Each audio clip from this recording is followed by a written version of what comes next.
everybody. Welcome back. My name is Reagan Prescator. I'm a sales representative at LePage Performance Realty and a buyer's agent at Schurter and Associates Ottawa Real Estate Team. And I'm Michael Schurter, real estate broker with LePage Performance Realty and team lead with Schurter and Associates. So today we're going to follow up on our previous video for you guys where we talked about offers, and now we're going to talk about conditions, especially conditions in a strong seller's market. So we're going to start off with financing. Michael, why don't you tell me a little bit about financing conditions, especially now that we're in such a strong seller's market? So when you're purchasing a home, it's always important to have a financing condition or to have financing established in place, started as close as you can get possible. Because in a strong seller's market, we may not actually be able to have a financing condition and still be competitive. Now, this just means that there's a lot more of our legwork that we're putting before we do an offer. So not only are we going out to meet with our mortgage broker and our bank in advance, but we're having the bank review the transaction, including the house, including the offer, which are the other two main components of getting your financing, before we even have a deal in place. Now, a lot of mortgage brokers and most banks won't even touch this because it's a lot of work, because you say there's 5 bidders, you've got about a 20% chance of winning, but they're still doing all the work in advance.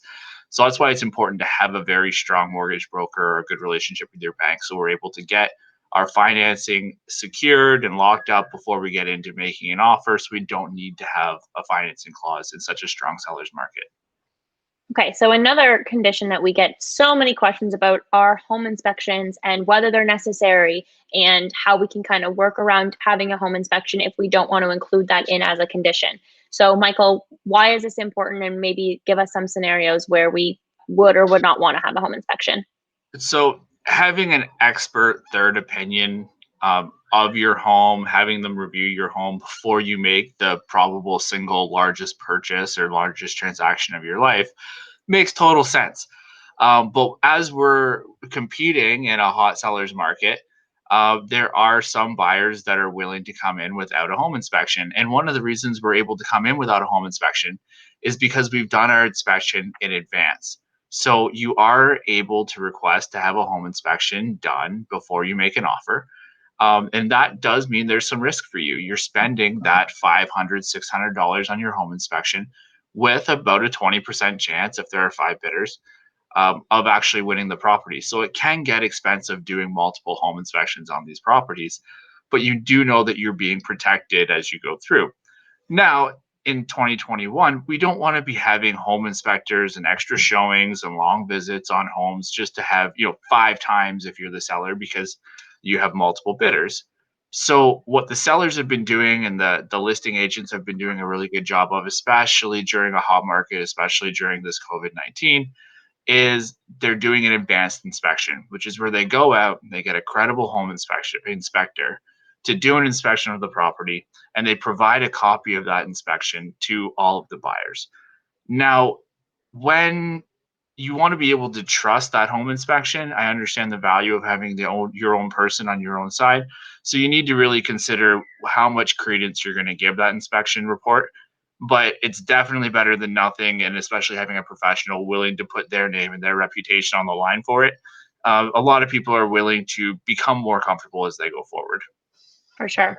Another condition that we talk a lot about, and that is a huge necessity, is an insurance condition. So let's talk a little bit about that.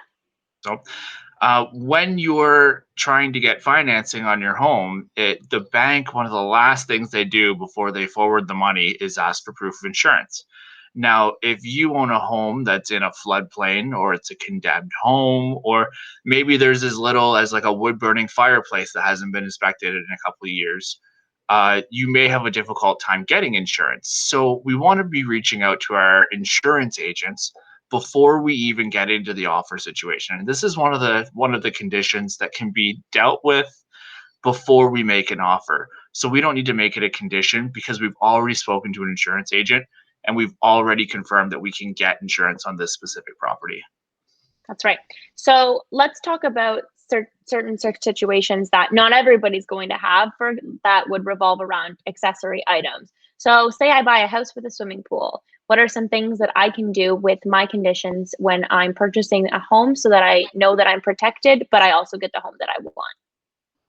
So when we're dealing with homes with swimming pools, sometimes my buyers consider that as part of the home inspection, but they'd be shocked on inspection day that the home inspector won't review the swimming pool. They may not be qualified to, it's not within their realm of what they're comfortable with. And so we have a specific pool inspector or a pool pool company come out and take a look at the pool in advance.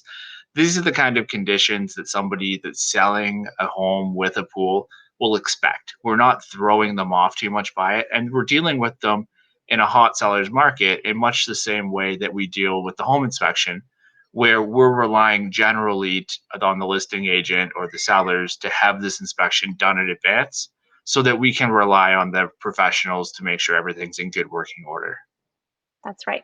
So not everybody's going to have the next condition, but for those of you who are looking into purchasing a condo, there are certain things that you're going to want to think about.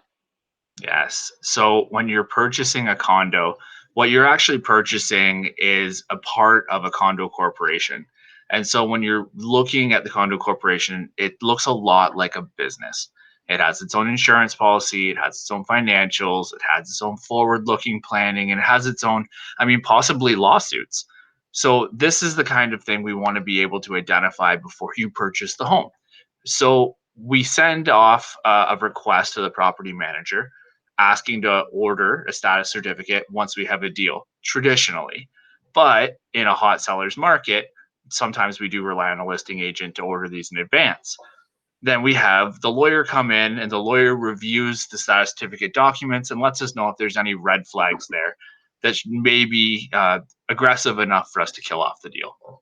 For sure. Another condition that not everybody will have, but that those who are thinking of purchasing property, such as rural properties, will want to consider. So, Michael, let's talk a little bit about water and septic conditions for our clients who purchase rural homes.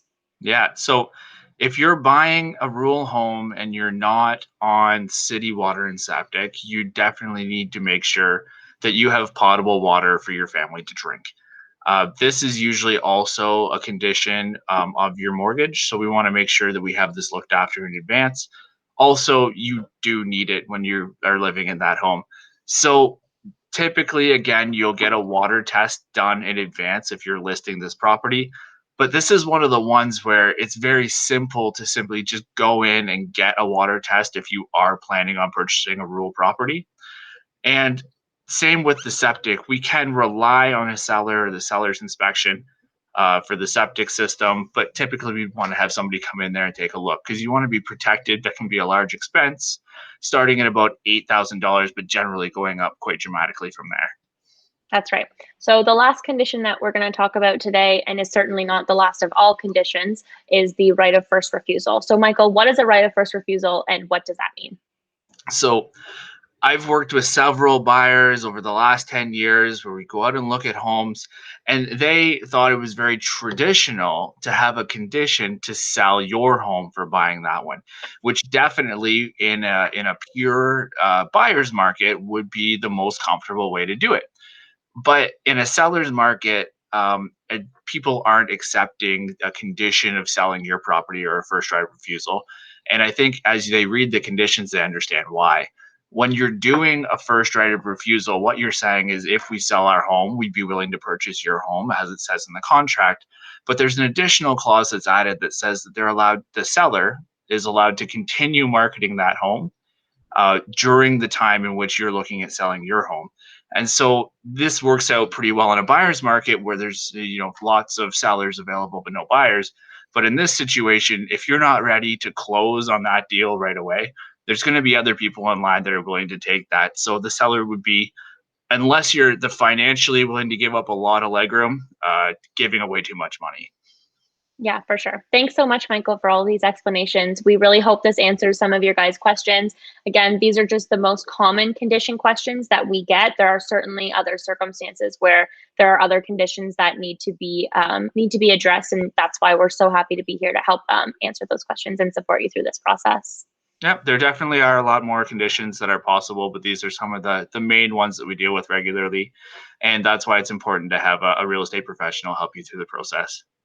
That's right. Thank you guys so much for joining us. And if you have any other questions, you can feel free to leave us a comment below, and we'd be more than happy to chat with you guys then. Thanks so much. Thanks, guys.